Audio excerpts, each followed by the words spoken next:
듬직하죠. 저기 임원들이 제가 처음 봤을 때 중학교 1학년이었어요. 9월 달력을 우리 교회 달력을 보시면요. 9월 달력에 2013년 청소년부 사진들이 2장이 있거든요.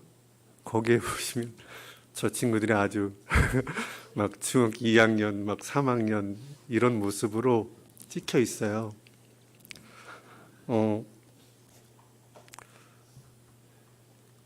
12년간 잘 자라준 청년들이 너무 고맙고, 제 몸으로 낳은 자식들은 아니지만 부모의 마음을 정말 아주 조금은 알 것 같은 마음이 들어요. 내가 해준 게 없는데, 내가 많은 걸 주지 못했는데 스스로 잘 자라주는 게 너무 고맙다. 그게 다 부모님들 마음 아니겠어요?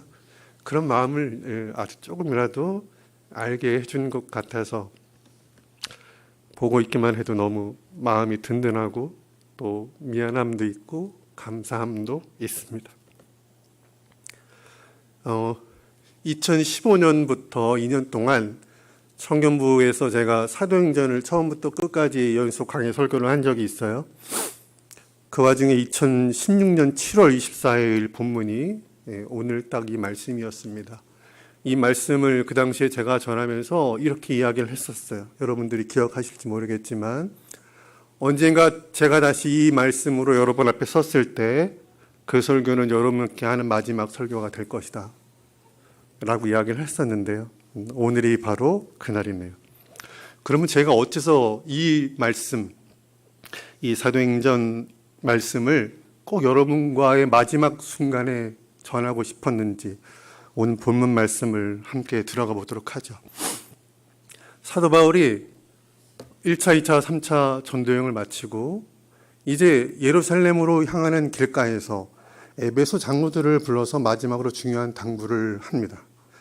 에베소 교회는요, 사도 바울이 가장 오랜 기간 사역을 했던 곳이에요.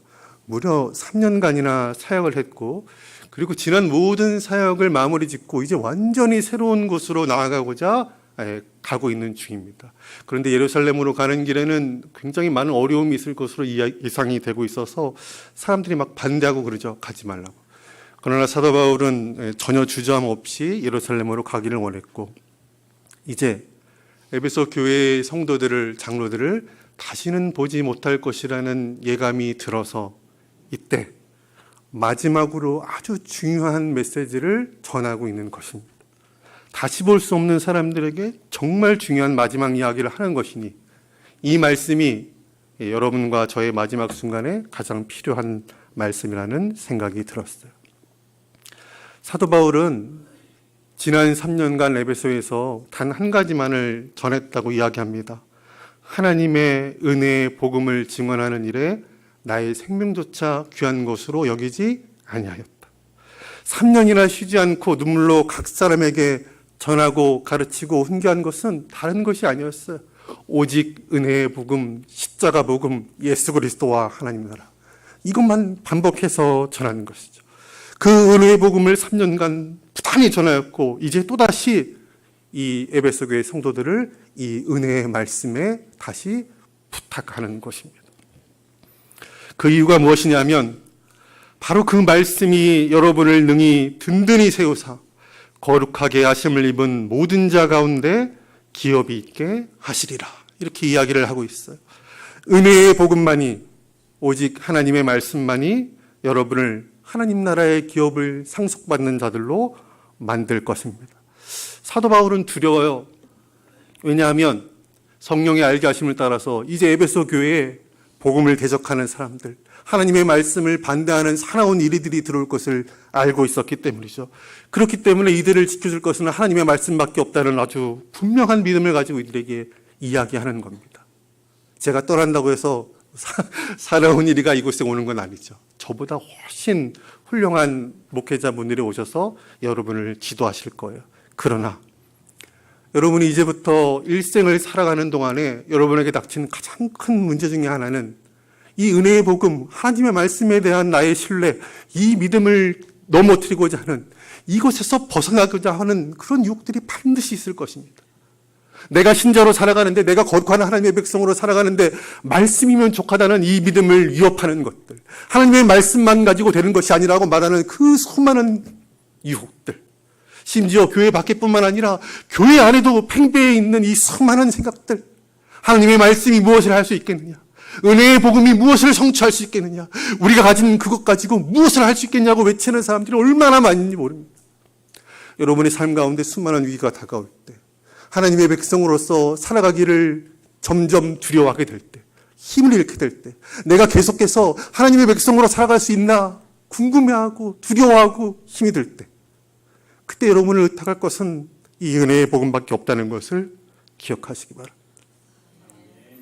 여러분은 유혹에 저항하고 은혜의 말씀에 끊임없이 자신을 의탁해야만 합니다. 그래야만 여러분이 하나님의 거룩한 백성으로 살아갈 수가 있는 거예요. 이어서 사도 바울은 다른 한 가지 당부를 합니다. 내가 본을 모인 것처럼 수고하여서 약한 사람들을 도우라, 이렇게 이야기하죠. 그리고 주님께서 친히 하신 말씀을 이야기합니다. 주는 것이 받는 것보다 복이 있다 하신 그 말씀을 기억하라. 은혜의 복음, 십자가 복음, 하나님의 말씀이 여러분을 이끌어가는 삶은 바르게는 삶이에요. 여러분으로 하여금 다른 사람들을 섬기며 사랑하며 살아가게 만드는 그런 삶, 그게 바로 은혜의 복음이 여러분을 이끌어가는 그런 삶입니다. 제가 지금 쓰고 있는 이 안경 보이시나요? 몇 달 전에 우리 임원들하고 청년들이 청년부 모임이 끝난 다음에 저한테 그러는 거예요. 잠깐 의논할 게 있으니까 카페에 좀 가자 그러는 거예요. 카페에 가는 줄 알고 갔더니 안경점에 가는 겁니다. 그러니까 제 안경이 낡았는데 청년들끼리 이렇게 돈을 모아가지고 안경을 해주고 싶었다는 거예요. 그래서 이제 제법 모았나 봐요. 막 비싼 걸 고르라고 얘기를 하는데 제가 어떻게 또 비싼 걸 고르겠습니까? 이렇게 좀 저렴한 걸 고르려고 하니까 예산이 넘친다. 목사님 더 좋은 거 하셔야 된다 막 얘기를 하는 거예요. 그래서 그럼 내가 이제 노안이 왔으니까 돋보기 하나 하자 그래가지고 좋은 안경을 이렇게 2개나 맞췄는데, 저는 이렇게 선물을 준 것도 대단히 고맙고 감사하죠. 여러분 이 넥타이도 청년들이 해준 거고요. 이 손수건도 우리 청년이 해준 거고. 근데 저는 그때 뭘 보고 되게 기뻤냐면 이렇게 형식적이거나 그런 의무적인 그런 게 아니라 진심으로 기뻐하면서 이렇게 골라주는 모습을 봤어요. 그래서 이 친구들이 정말 나를 귀하게 여겨주고 있구나. 하나님의 말씀이, 은혜의 복음이 이들을 이렇게 살게 하였구나. 다른 사람을 위해서 내가 가진 것으로 섬기는 삶이 귀하다는 것을 알게 되었구나. 저는 그게 너무 기뻤습니다. 12년 전에 여름 수련회였는데요. 여름 수련회장에서 제가 이제 한 명씩 붙들고 기도를 했습니다. 친구들은 의자에 앉아 있었고 저는 바닥에서 무릎을 꿇고 기도를 했는데, 손을 잡고 그리고 기도를 했어요. 그 기도한 내용은 하나님의 말씀이 이 아이들을 키워서 자라게 해서 우리 주 예수 그리스도처럼 자신의 가진 모든 것으로 다른 사람들을 기뻐 섬기는 자들이 되게 해 주십시오. 그렇게 기도를 했었습니다. 기도하고 이렇게 눈을 뜨고 얼굴을 마주치면 저 사람이 뭐하고 있는 거지? 하는 표정으로 이렇게 말똥말똥 저를 쳐다보던 그 모습들이 기억나요. 그런데 과연 그 기도대로 하나님의 말씀은 이들을 자라게 하여 다른 사람들을 돕고 섬기고 주는 것이 얼마나 기쁜지, 베푸는 삶이 얼마나 귀한 건지를 알아가는 자들로 이렇게 자라갔구나. 그것이 너무나 기뻤습니다. 여러분 그 미소를 기억하세요. 여러분의 그 밝은 표정을 꼭 기억하세요. 여러분 제가 3년 동안 아니죠. 전 에베소가 아니었으니까 12년 동안이죠. 지난 12년 동안 부단히 가르친 것은 오직 하나님 나라, 예수 십자가 복음, 그리고 하나님 나라는 어떠한 자들이 살아가는 나라인지, 오직 자기가 가진 것으로 다른 사람들을 섬기는 자들이 살아가는 나라가 하나님 나라라는 것, 그걸 저는 부단히 가르쳤습니다. 여러분은 그 사실을 너무나 잘 알고 있으니 이제 오늘 이 청년보건신 예배를 통해 다시 한번 다짐하기를 바라요. 하나님의 말씀에 여러분 자신을 의탁하여 다른 사람들을 돕고 섬기는 삶을 살아가겠다고 결단하기를 바랍니다. 여러분으로 하여금 이런 삶을 살게 하는 것은 다른 그 무엇도 아닌 오직 은혜의 말씀만이 그 능력으로 여러분을 이와 같이 만들 것입니다.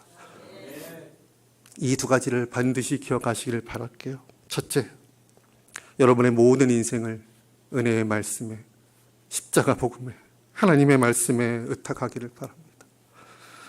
두 번째로, 말씀이 이끄는 대로, 그 말씀이 여러분을 변화시키는 대로 여러분의 모든 삶을 다른 사람들을 사랑하고 섬기는 귀한 삶으로 살아가기를 바랄게요. 우리 수원교회 성도님들께도 부탁을 좀 드립니다. 우리 청년들이 은혜의 말씀에 붙잡혀 살아갈 수 있도록 도와주시기를 바라요. 우리 청년들이 자녀분들이시라면 아버지로서 어머니로서 말씀에 의탁하여 살아가는 모범을 보여주시기를 바랍니다. 믿음의 선배로서 또 함께하는 성도로서 도와주시기를 바라요. 하나님의 말씀에 대한 믿음이 여러분에게도 흔들리지 않고 있다는 것을 보여주시기를 바랍니다. 말씀만 의지하여 살아가는 것이, 그것이 무슨 의미가 있느냐. 말씀이 중요하지만 그래도 이것도 중요하고 이것도 중요하고, 아니 말씀만 가지고 과연 무엇이 되겠느냐라고 말하는 것이 아니라 오직 하나님의 말씀만이, 그 은혜의 복음만이 너희를 반드시 세울 것이다 라는 그 믿음을 여러분들이 주시기를 부탁드립니다. 그리고 여러분이 지금 그렇게 살아오신 것처럼 이 하나님의 말씀이 여러분에게도 주는 것이 복된 삶인 것을 가르쳐 준 것처럼 함께 모든 것을 나누며 사랑하며 섬기며 살아가는 그런 모든 성도님들이 되시기 바랍니다. 여러분들이 베풀어 주신 사랑으로 우리 청년들이 더 건강하고 더 아름답고 더 성숙한 우리 주 예수 그리스도를 더 닮은 성도들로 자라갈 것으로 믿습니다. 사도 바울은 에베소 교회 성도들을 다시 보지 못할 거라 생각했지만 저는 그렇게 생각하지 않습니다. 여러분을 다시 만나게 될 날이 있을 것을 믿습니다. 그리고 멀지 않은 곳에 있다 보니 우리 대구 수원교회에서 날마다 좋은 소식들이, 또 은혜의 소식들이, 기쁜 소식들이, 또 부흥의 소식들이 들려오기를 또 고대하고 기도하며 함께 열심히 살아가도록 하겠습니다. 기도하겠습니다. 은혜로우신 아버지 하나님,